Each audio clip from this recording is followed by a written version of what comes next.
Okay, we are live. And by live, I mean we are not live to anybody but us. Chrissy woke with a long and tortured sigh. He rolled over. Um, he rolled over in his bed, the rubbish heap on the edge of the woods behind Reinhardt's public house. Ouchie, he sputtered with sticky and cracked lips. He sprang to his blistered feet and looked down to find a large metal spring of unknown origin poking up from the scraps of food and spent mash behind the brewery. Its sharp point glistened in the morning light. Ouchie, Chrissy moaned as he rubbed the raw puncture under his filthy loincloth. As he stood there, eyes welled, he suddenly was startled by a familiar face who scolded him. It was Reinhardt, the public house's owner. Chrissy, he yelled, I'm sorry for whatever sad life you've led before this morning, but I can't have you here lounging around and stinking up my garbage. Get out of my sight and take that cart full of piss and vinegar when you go. But I don't have anywhere to go, Chrissy said, the spring bobbing at the end of his hand. You and your stupid cart can float down the river, down the Vesta, and to the bottom of the God's Gash for all I care. Well, can I keep this spring? Chrissy asked, with his voice trembling. Get out of my sight, said Reinhardt, as he trudged away, head shaking. Chrissy, never having a strong grasp of figurative language, knew what he thought he had to do next. I gotta go get the doc. That's all. And so, yeah, whoever's got a writing prompt to share, you're welcome to share it. Mine's kind of long. I can go first. Last. I don't care. I think you're the only one who has anything. Because, yeah, I think you're the only one who writes it. Well, process of elimination it is. And for anybody who doesn't know it, go ahead and read the prompt to us, too. Oh, yeah, no, I incorporated that right in. So that's what you've been dancing around asking me? I'm sure you think that's a fairly reasonable question, but no, I don't think my family wonders where I am. If you knew anything, you'd know why that is a plain and stupid thing to ask. Wonder, they'd have to care. If I go missing in the Veldt, it certainly isn't my family that'll come looking for me. In my experience, living on the Veldt makes family a luxury, one that I no longer indulge in. The Veldt and my work simply make it clearer and more convenient, of course. In my family's mind and my own, I've been an honorary member most of my adult life anyhow. Have you ever hit someone with a bad blade? No? If the steel is soft, it's little more than an inefficient bludgeon. The weight is there, but the edge rolls. It'll bruise, but it can't cut. You might not believe it, but my blood is bluer than a summer sky. You'd recognize my family name if I still cared to use it. The aristocracy in the city is soft steel. The weight might be there, but it can't cut, only deform around something tougher when it lands. Why would my family care where I am when I've burned out all the soft steel, when I've rejected comfort and class, the very essence of their velvet identities? I have no more in common with them than a rapier has with a fat hound. They might think I live and work on the edge. That they think I live and work on the edge is a sure sign of how deeply they misunderstand me. I am the edge. All right, I like it. And Dan, you're not, Really cool. because I want to get your writing prompts on our site and kind of as a part of the rest of the collection here. So Okay, yeah, Shan. I'll be saving them somewhere. Saving them. Okay. Yeah. Google Docs, baby. And can AKA we, someone else's computer. can we go around and just have kind of some spontaneous answers as to what our characters think kind of where or what their family would think of their situation? Stephanie? Yeah. Thinking.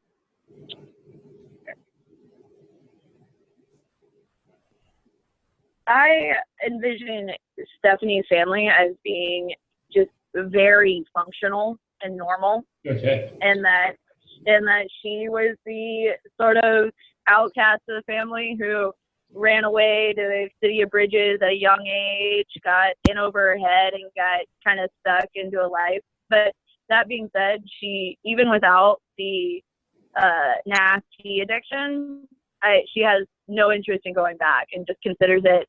Her family is living a part of a life or a style of life that she has no interest in returning to, and would prefer to be on the move and dirty and struggling versus comfortably at home. Okay, right on. And Nick, and I know you don't know a lot about Sick Chrissy, but it's your chance to know something about him. Chrissy, nice. Sick Chrissy is this diseased fellow of some orcish or goblin heritage who the group picked up after defeating his gang boss, a big brutal orc named Skullfucker Grizz. Chrissy was the only one that lived through the battle, and tell us where Chrissy's parents are, what they would think of his current situation. Well, mostly my family just lives at the bottom of the top pit. I haven't been back there in about 6 or 7 years, but I really don't have a good grasp on the measurement of time. My dad was a tar farmer, and my mom, she was a tar farmer, and they wanted me to go into the tar farming business, and I wasn't cut out for it. So, do you think Chrissy's persistent legions and boils might have either had something to do with his early overexposure to tar, or possibly kept him from the family business? Well, tar's hot, and it burns, and that hurts. And just exposure to that a lot in your early life will really get you down. And just to fill you in more, I want to have Dr. Cumberbund, after he tells us about his family, tell us about Sick Chrissy from Dr. Cumberbund's perspective. So we'll move down to Dr. Cumberbund here. Hey, Jerry. Hi. So Dr. Cumberbund, tell us about your family, and then tell us about this new family member you've encountered in this young and pimply man, this orc boy man-child named Sick Chrissy. Well, I don't like to think back too much on the family life, but instead I like towards thinking more about the people that I keep around me who are like family to me, in the sense that they also will come and go out of my life. Sick Chrissy, I know he mentioned something about being around all that tar, and I don't think that is that's exclusively why he has all those skin lesions, and I think he also just tends to soil himself and sleep in it without washing himself off. I think he'll admit to that pretty readily, and I think there's still some things I could do. I'm certainly willing to try and experiment on some treatments for Chrissy. To wipe my butt. And Jerry, do you have a writing prompt? And if not, will you tell us a little bit about where Jerry's family is and why it's a silly question that to ask, whether they are worried about him or wonder where he is? Oh, my family probably doesn't worry about me anymore. I was married once, we had a little girl, but we weren't paying attention, and some teenager in a crystal engine vehicle just gotten their driver's license, and ran over our little girl, and That's tragic.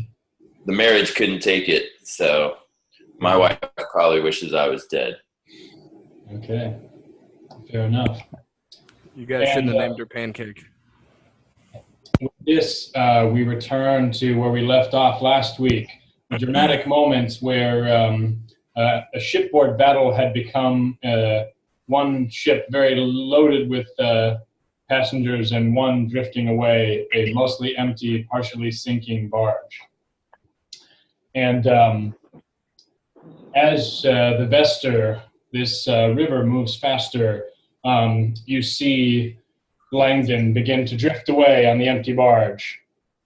And as we come to a Y in the river, Langdon maneuvers his rudder and sets off toward the main stream of the Vester on his way east toward, presumably, the city of Bridges or all the things that may come before reaching that great fall.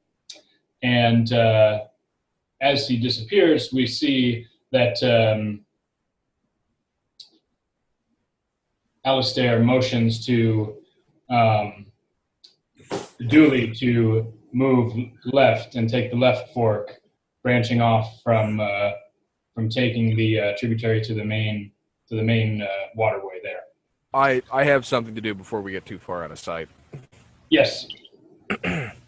I'm going to use the projection ability of my staff and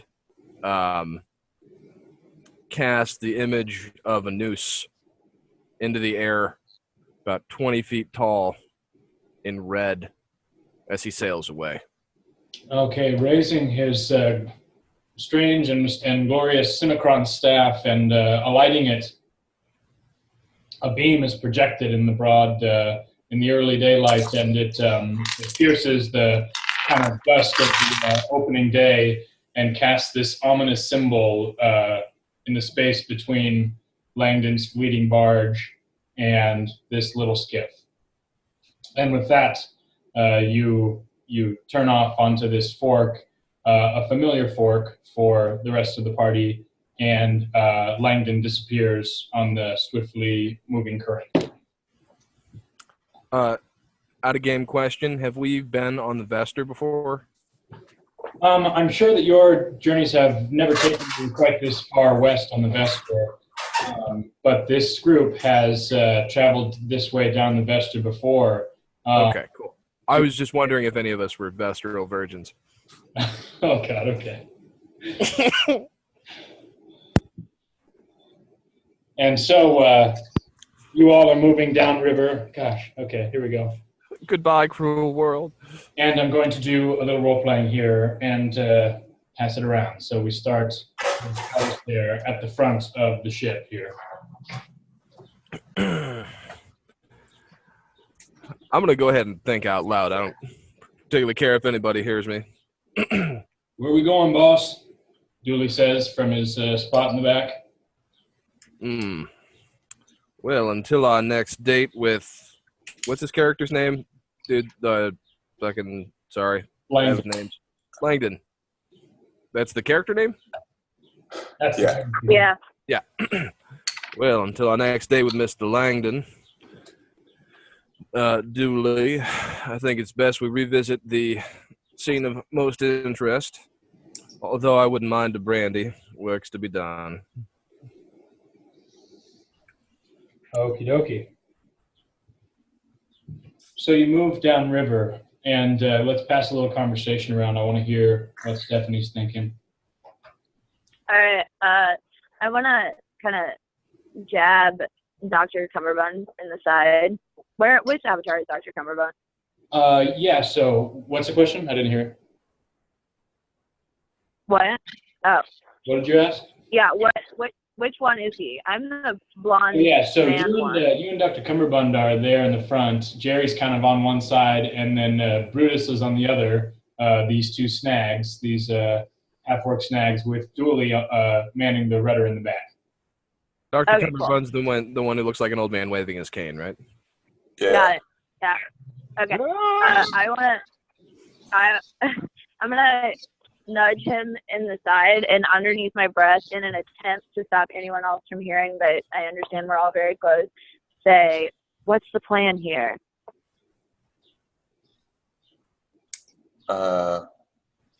Let's just sit tight, see what happens. I would like to roll for perception.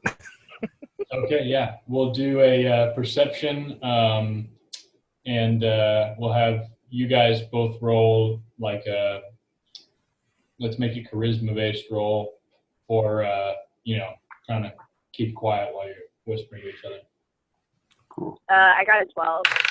I got a 13. I got a 9. Okay, yeah, you can basically make out what they're saying there, Alistair. I'll interject and say, let me see. Let's remember that we pulled everybody out of the water to cooperate and stay alive. Let's not rush into interrupting that plan just yet. I'm not going to interrupt anything so long as we're on this water. And then I do an exaggerated wink backward towards I think Jerry. I can't believe I left the inn with all the fine ales and the fine female company for this.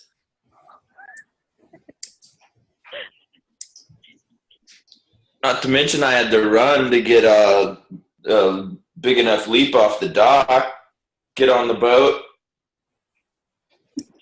I don't need this shit. Brutus turns and he says, keep chatting, Jerry, and you'll be in the river. Now, Brutus, let's get you healed up before round 2. I'd hate to have you disappoint me again before you're ready. What? And, okay, and so you move down the river a ways, and, maybe a half an hour goes by of fairly uneventful river travel. Can I be patching people up while we do this? Healing? Yeah, and I'm going to offer it to everybody. I presume I have the resources to heal everybody in the boat. Okay, yeah, so Alistair sternly but graciously offers to heal any that are wounded, so y'all can go back to full hit points here. As we go along, Alistair patches your wounds. You travel for a while, and you floated this section of river before, all but Alistair, this high solicitor, and his snags. Eventually, you float past a familiar scene, a little camp along the river that is home to a little shack and a still where you previously enjoyed buckwheat pancakes and maple syrup.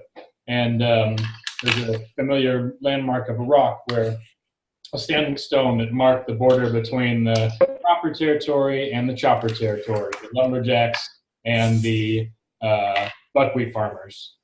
You see that the whole scene is disheveled, though. Smoke rises from the collapsed building, and the still is missing entirely, as if it was torn from the ground. And just, scatters of chairs, and it's been ransacked, this camp, as you float by.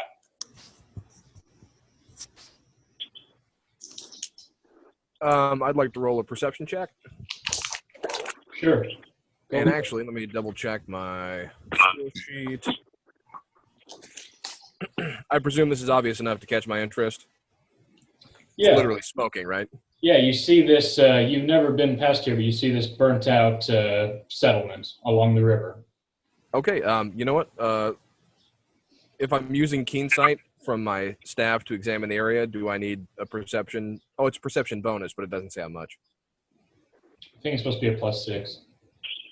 Well, I've already got a +6 to perception, though. Oh, I think maybe that is taking into account your. Or I think Oh, okay. I don't know, you roll advantage or something. We can decide. Well, I got a nat 20, so Yeah. So you see. I guess it doesn't matter what the This bonus is a devastating scene. There's, there are no bodies around, but there's obvious signs of some kind of a struggle. The house is basically burnt to a cinder, and and with your perception, you also pick up a somber and nervous attitude from the crew who has been this way before. So, and I've seen the manor, but I've not seen this yet, correct? Yeah, I'm having honestly a moment of inconsistency here. You would have had to travel this way to see the manor before, so. Well, okay, so timeline-wise, would I have seen it intact or like this? Yeah, you would have seen it intact, and you would have recognized that this was a small trading hub where the lumberjacks and the buckwheat farmers would send goods upriver to the public house. Okay. You kind of, counted and paid out, Okay, well, I guess I'll speak to the boat at large. Well, we all seem a little tense. This must be the result of when the Baron came and took away those Pancake Brothers. Go on. Tell me more. Well, pancakes are usually made from flour. Tell me more about the makers. Oh, right. Thank you. Yeah, so the Baron went ahead and kidnapped them, kidnapped us too, and I believe his intention was to extract somnium from their minds. Alistair, this is the first you've heard of anybody saying anything remotely like this. Yeah. Go ahead, Jerry. Sorry. Standard somnium extraction procedure. He caged them up along with us, and we managed to escape, but somehow in the struggle, their heads got blown up. Okay. Response from Stephanie or Dr. Cumberbund. Do what? Well, actually, before they chance to interject. Before they do, I rolled a charisma check for myself and only got a 14, so I'm not totally concealing my surprise and delight. Okay. Yeah. Well, we should. I know you've got big plans, Mr. Alistair, with rounding up the local wrongdoers here, but we should check out what's going on. This was a major hub. This was a trading and a meeting place for two major clans in town. Now it's all in wreckage. Are you just gonna row right by this, or what? What's your interest? I would like to add that I know nothing about anything Jerry just said, and none of that seems familiar to me after deep thought, but I am done talking. I can't say you've convinced me, darling. So, I'm in a boat full of murderers. Yeah, you didn't know that already. Well, I don't like to presume, but I had a theory. Okay. Are we stopping off to check out the trading? Are we just going to leave it here, or why do we need to look around? I'm not opposed. What do we hope to find? Should I just get the nooses ready, or would you all care to help me unravel the threads and possibly explain yourselves? And we're going to come right back to that. I'm going to cut scenes. We return to near Reinhardt's public house, where Chrissy has taken his little spring and fashioned the unique weapon for himself in preparation for his journey downriver. He affectionately calls it the bottle springer, and he's fixed this bottle springer to the end of a wooden shaft so that he can hurl these vile bottles of whatever it was that Dr. Cumberbund has been carrying around in this cart. And so I want to give Chrissy a little spotlight here on the timer. Nick, is this what Rumspringa means? Nick, you got a minute on the timer here, and tell us what Chrissy's up to. Wait, what? Tell us what you're up to.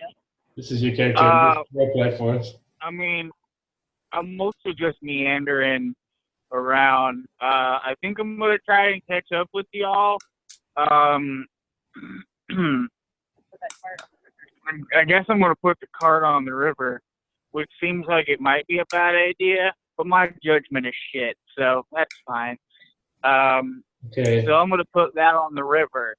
Make a perception check, Chrissy. Perception on that. It's -1. -1. I got a 15. Okay. Wow. So, Chrissy, you're trying to figure out how you're going to get this cart downriver to the Loyal Doctor, and you rummage around in a refuse pile, and you find some odds and ends, some broken crates, some bits of sort of decayed rope, a big, broken vase. And the crew that you were hanging with recently, they may not realize it, but I think you've proven yourself to be pretty handy considering the fact that you attached a spring to a stick and are able to chuck bottles with it. So you've got some ideas forming in your head. Okay. I guess I'm going to attempt to fashion all of this rubbish into some sort of pontoon for the crate there. Okay. I guess do I roll for that? As Chrissy gets to work on that, we cut back to the scene that was unfolding. Stephanie was just about to say something here. If I'm being perfectly honest, there might be some nasty over there. And have we thought about that? Because last I checked, no, I'm not going to finish that story, but let's go get some drugs. Do I know what that is? Or can I search my motes to see if I've got anything on nasty? You assume that it's a colloquial name for some or another drug, but you're not familiar with this. You've never heard it before. You can access your motes and see if there's any record of that. Yeah. My guy's got a dark sense of humor, but I don't want him to be without one. I meant to. We got cut off, but when I want to start playing around with the projection stuff a little more. So when I was joking about hanging everybody, I wanted to project like an actual gallows with nooses for everyone. Okay, so just to be clear, you're going to have a Simicron canister that has an image you've previously stored in order to project it again.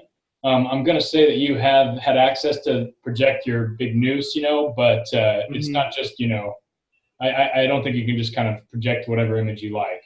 But I thought there was I thought basically I had sort of like a clip art database of basic stuff. Yeah, so I think that's fair to say that you have a database of images, but I guess you want to have a gallows there to... I just actually wanted to project a noose around everybody. A little intimidating, but also a little weird. Yeah, okay, that's fine. Or let's compromise and make it similar. I'll just reflash the noose image smaller in front of everyone as like a question mark. Yeah, okay, that's good. How about that? Cool. All right. So what is nasty? Sounds liquid, and you seem to want some pretty bad. Oh yeah, it's like the best feeling you will ever have. And sometimes it's like Ghost Dude comes out and he gives you special powers. Ghost Dude. Yeah, he's like a kind of demon and he's got wings and I think he's loose now, but no, never mind.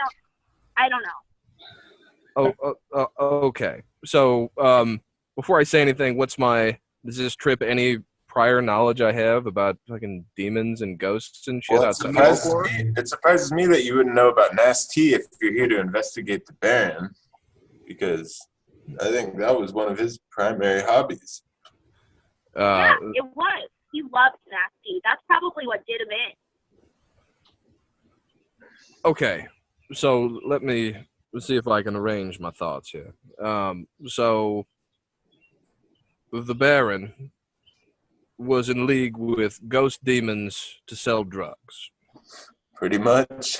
That's as far as we know it.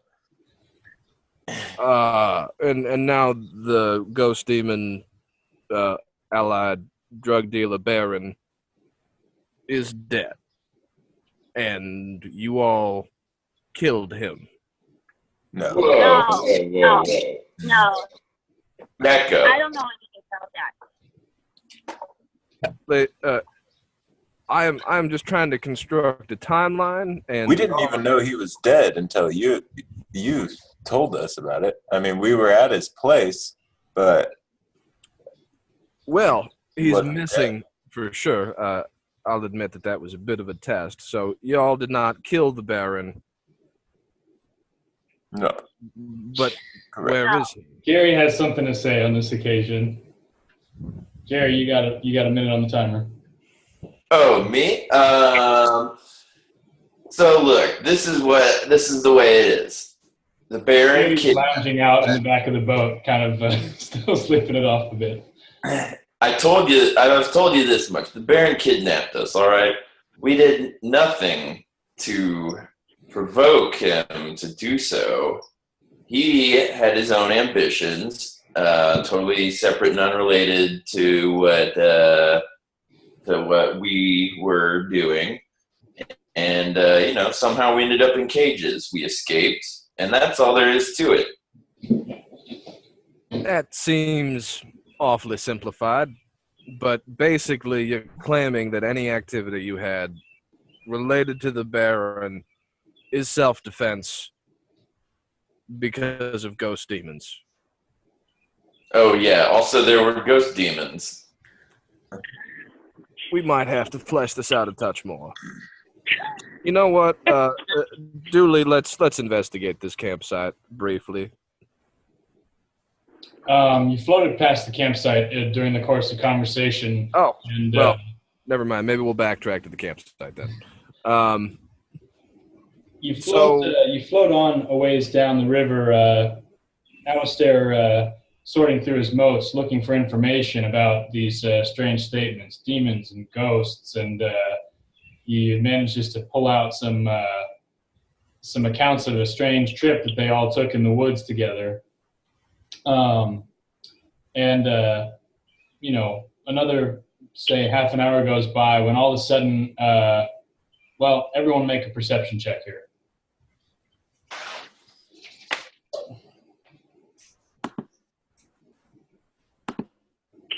I got a 15. I rolled for stick Chrissy too, but I'm realizing now he is not perceiving anything, but he got a 7. Got a 16.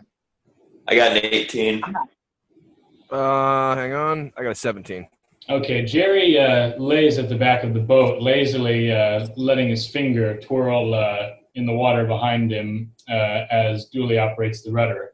All of a sudden, Jerry looks up, and down the river he sees a bright red and white form coming at incredible, at least notable speed towards them from upriver. Oh my God. Mr. Captain Guy. Excuse me? Mr. Mr. Captain? Please. What the hell is that? All right, everyone peeks up and they see a form rushing towards them downriver. It looks strangely like Dr. Cumberbund's medicine cart, but it's rushing forward with full sail, with full wind in the sails. And the form of Chrissy on this strange craft that he's constructed comes into view. That's awesome. This is my magnum opus. Can you say that again? I didn't hear it. Chrissy, you're making ground against this boat here. What's your motive? Tell us what's on your mind here. Well, I toiled and eventually I got my brain bits to work good, and then I made this thing. I've seen ships before, so kind of get how you do it. So I just want to get back to my friends and get your stuff back to you. Well, boss, someone's coming. That's my fucking cart. By the crown's points. Good Lord. Alistair, you recognize the familiar form of the pitiful creature that you burned in the that you first put out your cigar on, and then later used your Simicron scepter to burn and cauterize his pustules there in the bar. You made an example of him, and he's come back to haunt you to some extent. So you see him rushing towards you. I forgive you. You know I'm earshot, babe. A gesture of a peace arm is extended as Chrissy comes up to the boat and shouts to the boat and to Alistair, "I forgive you." Well, your graciousness is appreciated. What in the fresh hell is this, however? Why?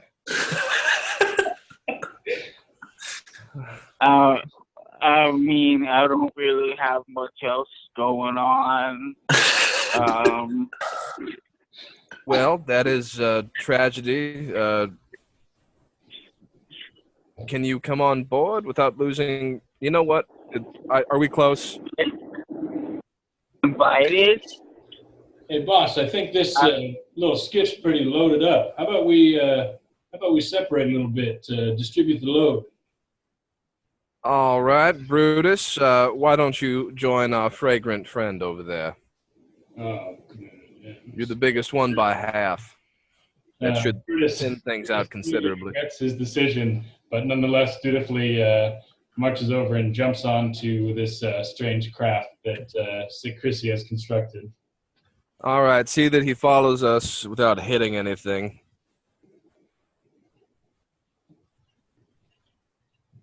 Can I have a kid? What's that? Yes, Brutus, for a kiss. Hey, why don't you stay over there? Pay attention. Keep this bucket of bolts upright. I'll wave over at Chrissy. Chrissy, thanks for bringing the cart. No problem, bro. All right. So you move farther down the river, and Chrissy's little medicine boat pulls ahead. Its strange bimini top sail just lufting in the wind and pulling him forward. And a little more time passes, and you see the turnout from this tributary to the lock. The lock that is continuous and contiguous with the Gladwell Manor. But as you pull forward and you drift past the manor, you see that likewise it's in a state of extreme duress. The manor is practically burnt to the ground. Nothing more than a few posts, some foundation walls, and smoke and ash filling the air. Rubble drifts through the water, and the familiar forms of many of the Baron's framed paintings, in disarray, float past your boats here. So, is it not safe to land and investigate, or is it just pretty wrecked? I want to see if I can point out the one over there I recognize as being the Nasty Experience painting. Oh yeah. So you see this familiar painting, and you, as it drifts over, that comes within your reach, Dr. Cumberbund. I'm gonna grab onto it. Say, "Oh, Alistair, here's a part of the Baron's collection here. What do you make of this?" You manage. No, to that's this, mine. And then I hug it. Okay, you pull this painting, this big gold-leafed framed painting up onto the boat, and luckily you're down one passenger, so it doesn't turn. But you pull it in, and it's somewhat water damaged. But Alistair, you see portrayed on this painting a very strange, very abstract or surreal subject matter. Seems like something out of a dream or a nightmare. It's full of incredible colors. You've never seen artistry like this really anywhere in the City of Bridges. It's so abstract and raw and kind of symbolic, and yeah, it's an incredible painting, really. I'm gonna take a picture of it with my staff, capture the image. Yeah, you kind of scan over it with your Simicron staff and document a new moat containing this visual information. And I want to do the same with the wreckage of the manor. Oh yes, and you scan and you take in the decimation of the Gladwell barony. Ahead of you, you see. So nobody answered my question about whether or not it was safe to land. Well, as you're considering landing, you're basically the docks have been blown to smithereens, and you all remember that the Baron previously had a very nice covered marina where he parked his luxury barge and received his guests. But the marina was largely damaged, and the covered marina was damaged when the lock exploded some time back. And while you expected to see the lock damaged, you didn't expect to see the rest of the barony in such pitiful shape, and likewise the lock was previously destroyed when you had gone by here, Alistair. But as you look through the veil of smoke, you see a strange sight ahead of you. It appears that the lock has been rebuilt miraculously and inexplicably. A mixture of familiar materials and strange old stone have formed this new and quite spectacular form that you see as you move through the smoke towards the site that was previously the lock. And we're going to reorient the camera here.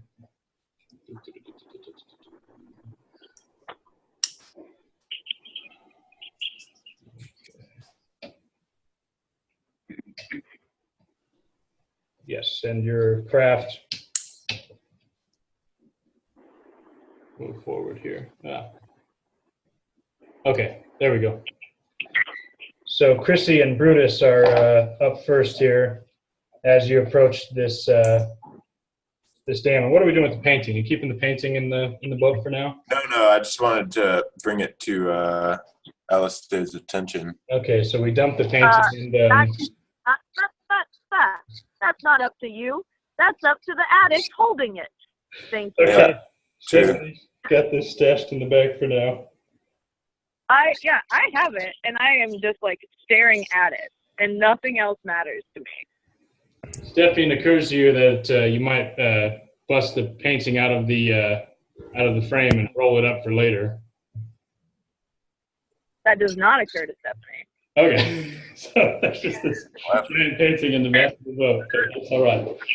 Okay, yeah, you all can plainly see at the locks here, there's this, this lock rebuilt.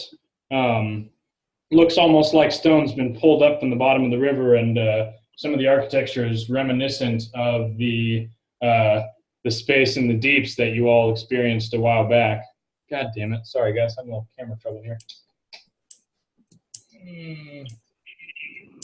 And inexplicably and with shock, you see the portrait of the Baron up at the top of this newly built lock, and the Baron himself standing in front of it. I'm going to be recording a picture of this shit from afar. Okay. And I yeah. scream ghost and duck behind my painting. Okay, Stephanie moves to the back of the ship, ducking behind this large painting. I'm going to say to the whole crew, if you have weapons, or any information, I suggest you get both ready and share them with me as quickly as possible. Okay, guys, let's have a combo. No one? Any we- thoughts? Do we Class? still have our weapons and things? Yeah, you guys all have your weapons. Yeah. We're operating under a truce so far, which is why I healed your asses. So Yeah. Yeah. No, we have weapons, but Why aren't they out? let's not jump to that. We can do this diplomatically, all right? We're gonna see clearly. These people have fealty to the Baron and are possibly worshiping him in his absence. Doctor, as you don't a- have to swing your sword, but get it the fuck out. Well, I mean, I'd love to. That is the correct answer. I reached over the painting and just dropped my boomerang You got at your, him. Or not my boomerang. Why do I always do that? Slingshot. your slingshot. You got your slingshot out. No, yeah, I know. I've dropped it towards Robbie, like kind of like shoved it at him. I'm hiding. Okay. So that's my peace offering. The doctor's pretty salty about the interaction. He's gonna make a motion to Jerry and be like, "This fucking asshole." Is Jerry still with us? He might be asleep. That's what I'm saying. I think he's out. Jerry. Hey. Damn. Jerry.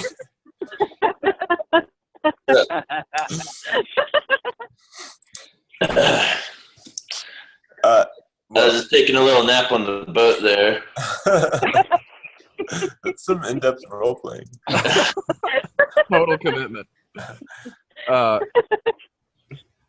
Jerry, if you don't mind joining us, I apologize for the inconvenience. May want to stand up and get your weapons ready.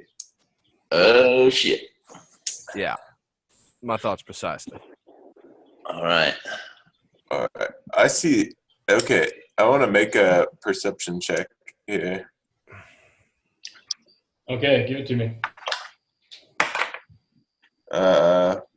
15. I got an 18. Okay, ahead of you and especially Alistair with the use of the staff, you clearly see this stone and wooden structure built across like a bridge across the river where the lock once stood. And since you were only here a day ago, Alistair, it's entirely improbable that such a structure would exist. You see who you presume to be the Baron Julius Gladwell standing at a kind of a lectern at the top of this bridge. And he's kind of clad in a little bit of royal accoutrement. He has those red rugs, his portrait behind him, and two banners that you don't recognize that portray kind of a sinister skull, emblem. And you also see a smaller little footbridge going across the river, stacked high with crates. And The Baron's still alive. Look at that. He's right there. He's wearing that red coat. Are we close enough to shout to him? your voices carry well over the water, yeah. Okay. I will project the symbol of the crown from my scepter. Okay, yeah, you shine the symbol of the Crown Council out over the water, and the Baron raises a hand to you and says, "Greetings, solicitor." Greetings. What's his name? Crap, Baron, whatever. Yeah, Baron Gladwell. Julius Gladwell. Gladwell, thank you. Greetings, Baron Gladwell. I was under the impression you had gone missing.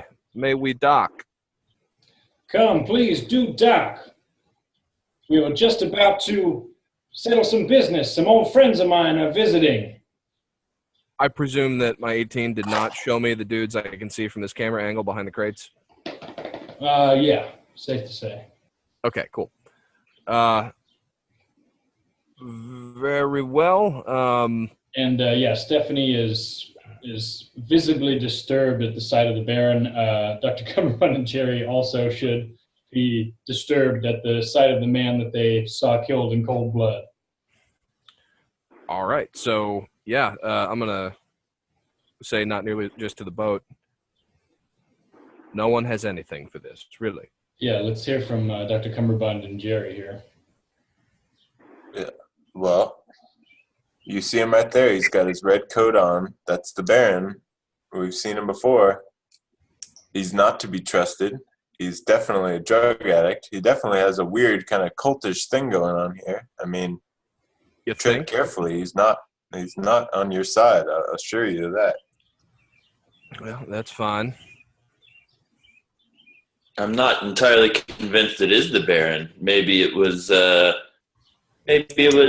demon. Yeah, that's the ticket. He's the demon.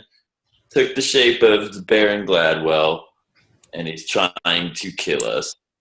I think what these guys are trying to say, they call it the demon, but it's really just the Baron when he's high. I mean, he's not a Brian.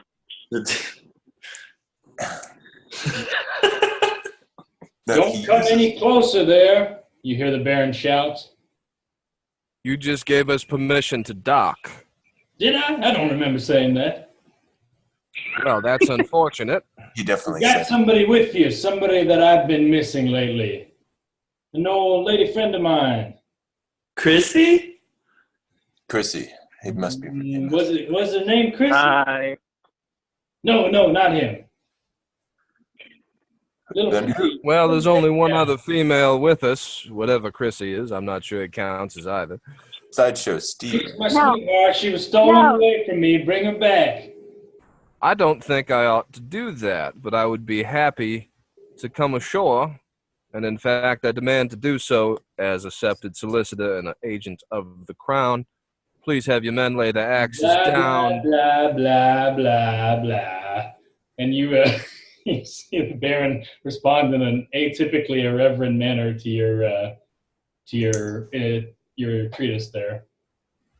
See, he's on drugs. He's high all the time. He's always like, Hi again. Is my scepter in range of that painting? Of the painting. The painting behind him? Correct. It's a big target. As a target to do what? Light the fuck on fire for his insolence.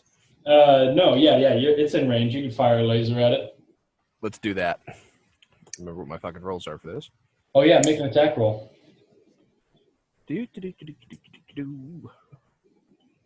Come on, Scepter, where you at? Oh, I don't have an attack roll, or I forget what the attack roll is. Hang on. Oh, a +3. There we go. Never mind. Okay. You fire a laser off. Just go ahead and make an attack roll. 17. 17. You fire a laser off, and it shoots out a blast from the Simicron scepter, hitting the canvas behind the Baron apparent, and immediately bursting into flames.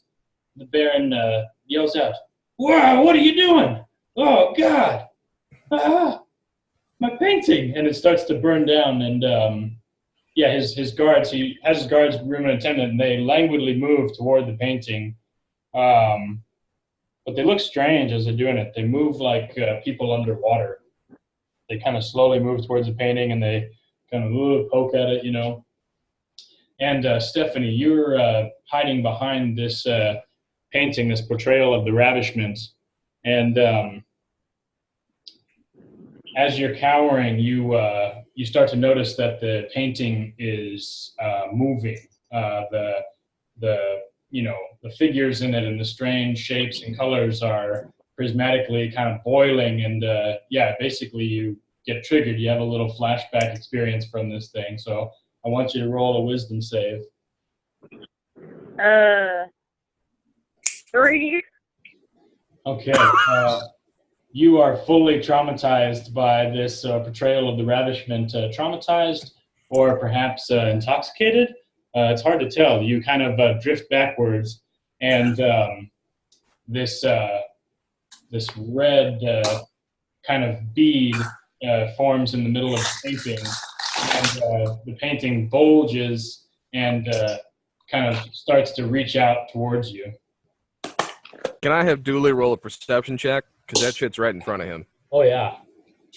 Dooley, let me roll for Dooley. Thank you. Dooley notices this happening and goes, "Oh, what the fuck?"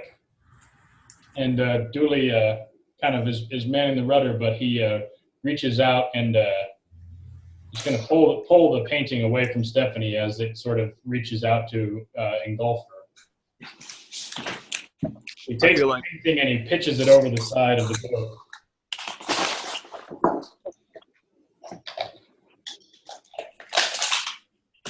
And what the hell are you doing? Shooting at the Baron? You're gonna get us killed. As long as we're killed while the integrity of my authority remains intact, so be it. Yeah, well, not so be it for me. I mean, I don't speak for the rest of us. I say we're not trying to get killed here. Don't underestimate me a moment. I think something weird is going on here. I don't know. Something just happened with that painting. Speak, so, girl. as the painting behind the Baron starts to burn down, it more so melts than burns. It starts to like kind of ooze out into this red mass, and it kind of melts into this puddle, and behind it, this you can see this kind of oozing red proboscis kind of reach up. Well, I am thoroughly sickened, and I've touched Chrissy. Likewise, Dooley and Stephanie, as you're considering the painting, Chrissy, you can see this happening as well. You see this painting that's in the water. It kind of reaches up out of the water with a similar strange oozing red mass. And my cameras don't want to be responsive here.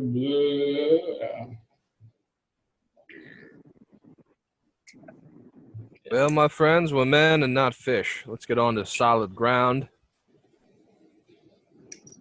Okay, and we're now going to enter a combat sequence here. So we will start with Dr. Cumberbund. All right. I'm going to, let's see. I'm going to use my my hand crossbow. I'm going to try and shoot a bolt at that red blob. Okay. Ooh. 7. All right. You shoot a bolt at the blob, and it hits in the painting, kind of sticks on the frame of the painting as it's floating there, but you miss the mass of the blob. The blob whips out and towards Stephanie. And Stephanie, does an 11 hit you? I don't think so. I pull out City Skinner, but I don't attack and just back away from the blob because I'm traumatized. And I want to I move away from the painting with City Skinner in my hand, backing up. Okay. I don't think 11 hits you. Alistair, it is your turn. I'm going to cast Ray Shield around myself from my scepter, and I'm going to order Brutus. Does he have a line of sight to the Baron? Yes, he does. Okay. He's pretty far away, though. Here, let's give you a perspective. Okay. Well, I'll vocally order everyone to rush the docks. I mean, Brutus would know if the Baron's in range or not, right? Yeah. He's out of the range of his man-catcher wand. Okay, I'll tell him his priority is to bring me the Baron. Okay. Brutus motions to Chrissy to press the craft forward towards the lock. Hey, Chris, you with the pimples, get us up, get us close to the docks there. I forget, do they only have the nooses, or do the wands shoot anything else? They can shoot a noose, but they can detach it later on, like a big fishing rod, you know. Okay. Yeah, I mean, that's about all I can do right now. I order everybody to keep an eye out and, Okay, lively. Jerry, It is your turn. Stay in Um, groups. I'm going to ready my weapons. I'm going to try and use my pickaxe as sort of an oar to get us moving quicker towards the dock. Okay, yeah. You get out and you help pedal and get things moving there. And Chrissy, sick Chrissy, what are you doing? I'm going to pilot my vessel on up to the dock there in whatever capacity I can as a duller. And Chrissy, you've got this staff that's got a strange spring at the end that accepts the bottles of strange acid and flammable liquid that Dr. Cumberbund has stashed in this little cart. So you've got ammunition that you can use to kind of spring out, or you can use it to just like smash over somebody's head, or you can kind of poke them and like push them away using your little spring staff. So these are some functions of your bottle springer. Yeah. What is any enemy in range of me to use that? Yeah. So your little bottle springer can basically fire far distance, which in this means anybody you could see effectively. So you could chuck a bottle at the Baron or at one of his guards or the strange tentacly arm you see up there if you so chose. Yeah, I'm going to go ahead and whip a bottle at the Baron as I scream, "Screw you, Brian." Okay. Screw you, Brian. And Chrissy, loading up his bottle springer with one of Dr. Cumberbund's mystery liquid bottles, he sends it off flying through the air. Do you have No. dice to roll with, Chrissy? Yeah, hold on. Hang on. Which one's the attack one? 20. Yeah. 20. I got 11. Plus, you get, I think, a +3 to your attack, or so you're. Well, I rolled a 6, and then I got a +5. No, I got a +2. Excuse me. So I guess I got an 8. Okay, so you send a bottle flying through the air, and it splashes and breaks on the post behind the Baron, and you can see it smoking. It was some bottle full of acid as it kind of eats into the post behind the Baron.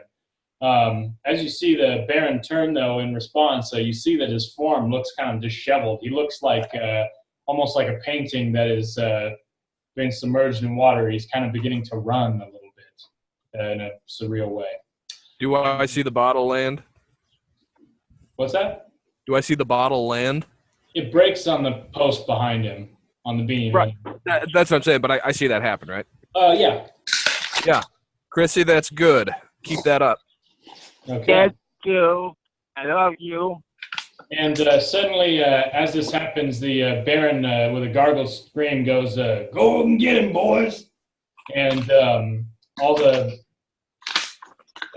crates that are stacked up here, they start to drop into the water, revealing the form of little green goblin folk on the bridge here. And as the crates dump in the water, some of the goblins start to shoot arrows, and other ones jump on the crates and start to kind of precariously balance as they bob their way out towards the boats. Okay. So I'm going to roll some attacks on you guys. I'm going to take one on Alistair here. That's a miss. I'm going to take one on Dr. Cumberbund. That's also a miss. I'm going to take one on Chrissy. That's a miss. God, I love my rolls in this game. So the volley of arrows goes out towards the craft, but the goblins are not crack shots, and they miss on every attempt. It's like crack? Where? Okay, and I think it's Stephanie's turn now. Top of the order here. Stephanie, this strange red proboscis, this oozing nasty tentacle is reaching out towards you where you stand on the little deck of the boat here. All right, I'm gonna swipe city scanner at it. Okay, make an attack. I got a 18. Okay, yeah, you slice in, and this is not altogether. It's like this fleshy mass, and as you plunge your knife into it, it like kind of spurts hot, liquid all over your arm. But roll your damage.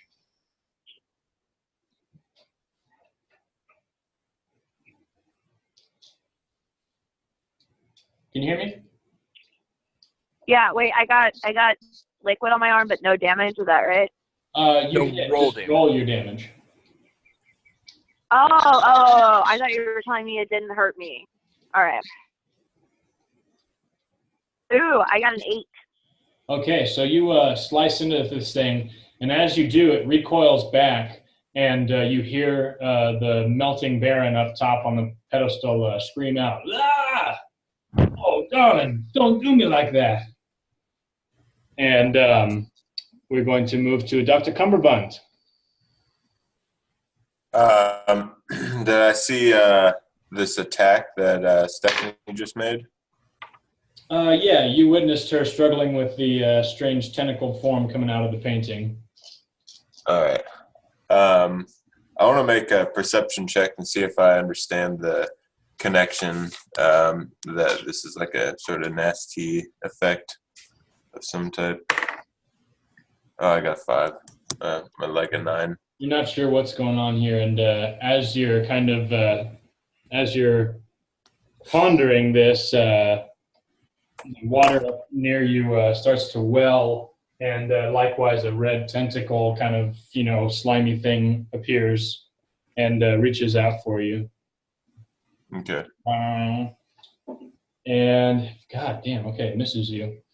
You lurch, but you slyly slip out of harm's way. Okay. Yeah, I'm gonna pull out the Colvarin wand that I've got, and then I'm gonna just get that loaded up use a somnium to load it up with 2 shots. Okay, you hold the somnium gem to the priming crystal at the top of the Corvalin wand. It's loaded up and ready to go with 2 charges. Cool. Yeah. Can I take a shot? Yeah. For sure. For sure. So yeah, I'll turn and I'll shoot into the blob there, since it's the more immediate threat. I got a 18. Okay, you discharge a blast of red fire into this strange form and hit it right in the mass, and it kind of blurps. How much damage did you said you did? 7 damage. Okay, yeah, you kind of blast a hole in it, and it sort of reforms smaller than it was before, and kind of like continues to work up towards you. But you hear the Baron once again gurgle as he says this, and anyone who is looking up can now see that the form of the Baron is practically melted into an unrecognizable form, and kind of reforms from a red mass into a familiar figure, the figure of Nasturiel, the spirit of Nasti. And he kind of jumps up on his little goblinoid body up onto the table and screams out, "Turn over the girl, and this will all be fine. You can go on your way." The hell I will. This will end, but not for us. And he starts laughing, and he kind of motions, and then the rest of these goblins kick off their little crates and start bobbing in the water towards the boats here. And it is now Alistair's turn. I'm super fucking annoyed because I was about to set that whole goddamn bridge on fire. Thanks for that turn order. Yeah, I'm going to aim right for fucking Nasturiel, man. Okay. Let me see what my options are here.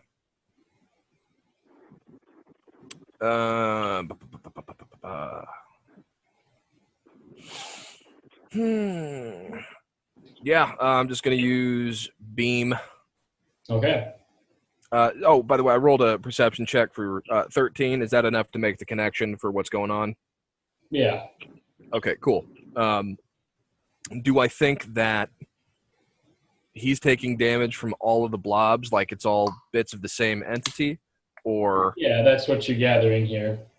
okay, so it would make just as much sense to attack any of the forms as it would to attack him specifically, right? It's presumptuous. This is all, metagame stuff that I'm not going to... Oh, fair enough. Okay. Yeah, well, I'm going to aim for him then, just to make a fucking point of it. Okie dokie. All right. Oh, 8. Not great. You kind of charge up your staff, but as you do so, a red tentacle wraps in your leg, and in kicking it off, it kind of distracts you from your blast. So you miss the red prince, and as your blast hits the other pillar behind him, he jumps into the air and soars down, hovering above the kind of footbridge there. And whose turn is it? Is it Chrissy's turn or Jerry's turn? Jerry went. No, Chrissy went first. Okay. Yeah, I think it's Jerry, then Chrissy. Jerry, Maybe I'm your turn again. Jerry, you see the form of this blob ahead of you here. Jerry's Also, these goblins are floating pretty close to you now, Jerry. Did he fall asleep again? yes. Jerry! Sam! Sam. Sam! Yeah.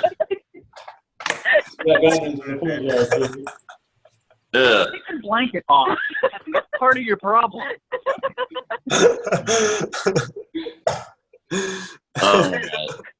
So are any of the goblins within swinging distance of the boat?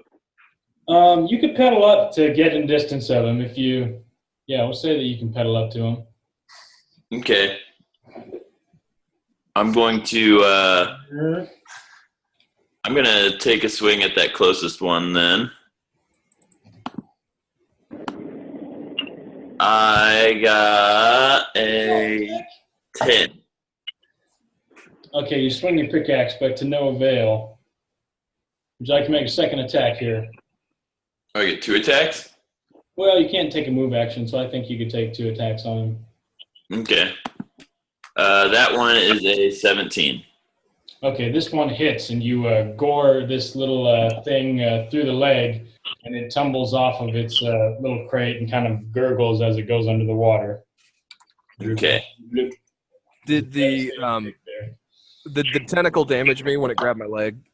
I forgot to ask. It didn't damage you. It just affected your attack. That was just a narrative device to describe why you missed. No, just making sure.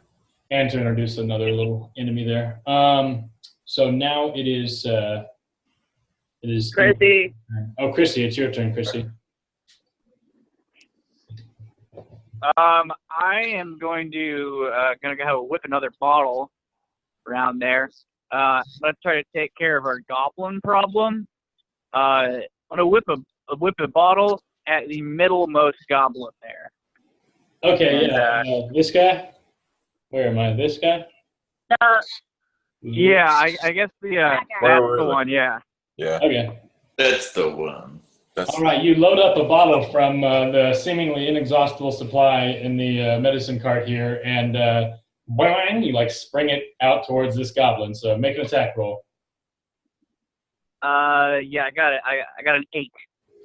Okay, it flies by, and the goblin, it just kind of gets lobbed at the goblin. The goblin catches it and kind of, rears a little bit on this little box that he's floating on, but he uncorks it and he downs the hatch with it before keeling over and vomiting into the water. And he slips off and kind of bloop, falls, and he's kind of floating there holding his stomach. Chrissy, Dead, but George he's, Banks. So, Okay. and if you want to make a move action to pilot the boat somewhere. Yeah, I'm gonna go ahead and tie up the boat. I guess on the left, like near the leftmost column there. You just want to kind of, oh yeah, sure. So you swing by the boat here, and as you do, Brutus, he telescopes his man catcher wand, and a bit of magical noose falls out from the top. He jettisons it forward, and it goes towards this nearest goblin. But the bobbing of the river and this little form of the goblin, the noose goes wide and snags air. And the goblin laughs, fuck you. And now we are going to see the Red Prince swoop over. And Damn you, Brutus. You see him raising his arms and spraying hot jets of nasty into the faces of these goblins, getting them all juiced up and ravished. And then another tentacle pops up from right here as the Red Prince kind of spurts us by, and he's going to try to do a hot jet of nasty right at Alistair, right in his face. Okay. Does a 17 hit you? I think it does. It would, yeah. Alistair, you've been dosed, sir. So we're gonna have you roll a. Oh, sorry. I have my shield up. Oh yeah, you had your shield up. So what's your armor class? I would know that if I had. 20? You said it was 16. Plus your shield bonus, which I think is probably like a 4. Oh, my AC. Oh, that's Dooley and Brutus. Never mind. Yeah, my AC is 16, and the ray shield simply absorbs up to 6 damage. We left that pretty open-ended. Oh, I see. Okay, yeah. So this nasty bounces off your shield, and you've effectively got one more attack that this shield could absorb. Got it. So yeah, you have your condom of light protecting you from being dosed here. Woo! And ask everybody on the boat what the fuck that was. Free actions to speak. That's the Baron. That's the Baron as you know him. The liquid, goddammit. Can I try to lick his shield? What he's gone. It's the drugs, man. What's that? I want to try to lick his shield as my reaction. Yeah, you try to intercept some of the nasty. Yeah. It kind of splatters out, like piss hitting an umbrella, and kind of goes into the water. But you're kind of behind him trying to lap it up, and it's a desperate maneuver. It's definitely a desperate maneuver. Do I notice this? Yeah. Can I get an attack of opportunity to kick her in the face? I think you're engaged. But yeah. Go, take an attack. Fucking get away from me and focus. I guess I'll just do a nat 20 since it's physical attack. Or not a nat 20, excuse me, a d20. 19. Okay, so I'm assuming you're trying to do subdual. You're not trying to actually. Oh, absolutely, yeah. I'm just trying to get her the fuck away from me. Yeah, you boot her out of the towards this stream of demonly influence, and you push her back towards Dr. Cumberbund. Defend yourself and keep your mind on the fight. What the hell is going on? And speaking of which, Dr. Cumberbund, is it your turn, or I think so? Yeah. That's nasty right there, and the Baron is, I think, the guy who's dealing it. So there's your missing man. The Baron is a flying demon monkey shooting some sort of infernal piss at all of us. Welcome to the Veldt. That's how it is. You fool! I live here. Veldt might be Dr. Cumberbund's catchphrase. That's it. I live here, you fool. I'm Chrissy. This is not. Not now, Chrissy. Dr. Cumberbund, what's your action? There's a tentacle coming out at you. Reaches towards you. What's your armor class? I got 14. Yeah, okay, you get smacked with this tentacle as it's starting to try to choke you. Bitch. But it squeezes your neck for 4 points of damage. Oh. Kinky. Do I get it off, or do I get off? Yeah, No, good. It's your move, that's gonna win. Roll for autoerotic asphyxiation. Yeah, get it off. All for fucking tentacle porn.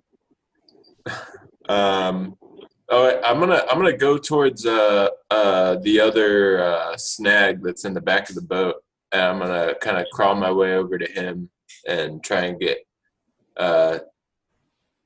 assuming that he's gonna pull it off of me. Yeah. As you pull back, you can like make an attack to like just like boot it off if you want. I'm more interested to see if he'll save me.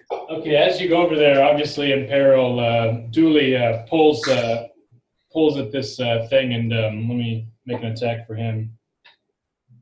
He pulls this tentacled kind of hand off you and kind of shakes slime into the water. Thank you, Dooley. I can brush myself off and stand back up. Get that fancy wand of yours working, Mr. Tall Boots. Tall boots. Yeah, I will. Yeah, I'll take a shot with my wand at that blob near. Ooh, natural 20, son. Oh yeah. So you turn and cock your Corvelin wand and blast another shot right into the center of this thing, and it kind of blows to bits and oozes off, fading into the water. The Red Prince screams and he beats his wings, flying past the boat. Oh shit! God damn it! Sorry, guys. I feel like we should have a moment of silence for the memories of David Carradine and Robin Williams. Oh, because of the and possibly Anthony Bourdain, am I right? Okay, so yeah, the Baron comes, or no, well, this demon form swoops down on the boat and pulls out its hands into the form of these large red claws and basically flies through the sail, ripping it open and causing it to luft in the wind and effectively disengaging the sail here. So I'm just going to, for the sake of kind of clearing up the imagery here, remove the sail. The boat kind of lists without direction and kind of floats, Dooley's back here chugging on the, rudder, trying to keep it going, but it's kind of drifting directionless now. Alistair. I'm going to make an attempt. Oh God, where's my sheet? Do you guys have a hard out, Stephanie and Chrissy? What? Yeah, we need to get going here. Okay. Yeah, same. If this will be the last thing, I'm going to, since I'm on the boat, I'm going to try to use. If this is our last time, if we got to sign off, then let's do a once around and get a reflection from everybody while we still got them. So we can start with you, Alistair. We'll just, so everybody can help remind me, I'm going to try to pull us closer to the boat. I've got like a grab function with my gauntlet, so I'm going to try to use that to get us to the docks if we're in range. Well, we're just going to go around and do our closing remarks, because I think we've... remarks. I'm sorry. Let me see. Well, I've got a lifetime of strange things, and this is by far the strangest. It bothers me deeply that I have no idea what the hell is going on, because that is my business. And I'm really not particularly looking forward to the amount of paperwork this is going to require. Maybe death is better. And Jerry, if you're awake. I don't know what's in some of those vials. I must have gotten dosed, and that must be explanation to how come I keep falling asleep on the boat. But yeah, I'm kind of wondering, has the Baron always been this demon guy, or was the Baron real at all? I don't even know anymore. But I do think that Alistair totally bought our cover story, so I think we're in the clear on that. We'll just have to see once we get through this mess. Chrissy. You know, I'm just a simple son of simple tar farmers, but I'm just happy to have friends. Okay, Stephanie. Maybe I should just jump off the boat and go. I mean, he has nasty. He clearly wants me to join him. What is stopping me from just leaving this group of people? And Dr. Cumberbund. I admire this Nastriel, this character that is, I assume, impersonating the Baron after his death. I feel like that's something I would do.